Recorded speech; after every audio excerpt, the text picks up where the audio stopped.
আসসালামু আলাইকুম। প্রিয় চাকরি প্রত্যাশী ভাই বোনেরা, আশা করি সকলে ভালো আছেন এবং সুস্থ আছেন। আর আপনাদের মাঝে নতুন আরেকটি ভিডিও নিয়ে হাজির হলাম।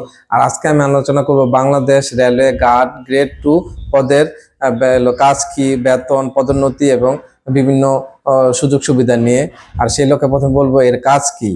এর কাজ হচ্ছে স্টেশন মাস্টার কর্তৃক লাইন ক্লিয়ার বা গ্রিন সিগন্যাল পাওয়ার পরে প্যাসেঞ্জার ক্লিয়ারেন্স দেখে এলএম সাহেবকে ফ্ল্যাগ বা ওয়াকি টকির মাধ্যমে ট্রেন ছাড়ার অনুমতি দেওয়া, তারপরে ট্রেনের ভিতরে টিকিট চেকিং এর কাজ করা বা ট্রেনের কোনো ত্রুটি বা যান্ত্রিক সমস্যা হলে কন্ট্রোল রুমকে অবগত করা, তারপরে হচ্ছে ট্রেনের প্যাসেঞ্জারের কোনো অভিযোগ থাকলে তা কার্যকরী ব্যবস্থা নেওয়া, তারপরে আপনার ট্রেনের স্টেশনে ইন করা বা আউটের সময় লিখে রাখা, তা কন্ট্রোল রুমে জমা দেওয়া।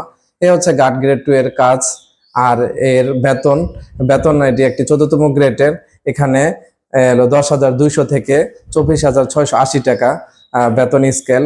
আর এখানে আপনি শুরুতে সরকারি সকল ভাতা সহ আপনি 20,000 টাকা শুরুতে বেতন পাবেন এবং এর 5% মূল বেতনের 5% প্রতি বছর ইনক্রিমেন্ট হবে।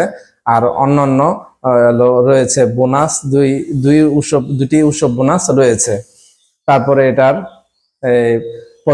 পদোন্নতি হচ্ছে আপনার এই 4 বছর চাকরি করার পরে গার্ড গ্রেড 2 তে 4 বছর চাকরি করার পরে গার্ড গ্রেড 1 বি তে পদোন্নতি পাবেন।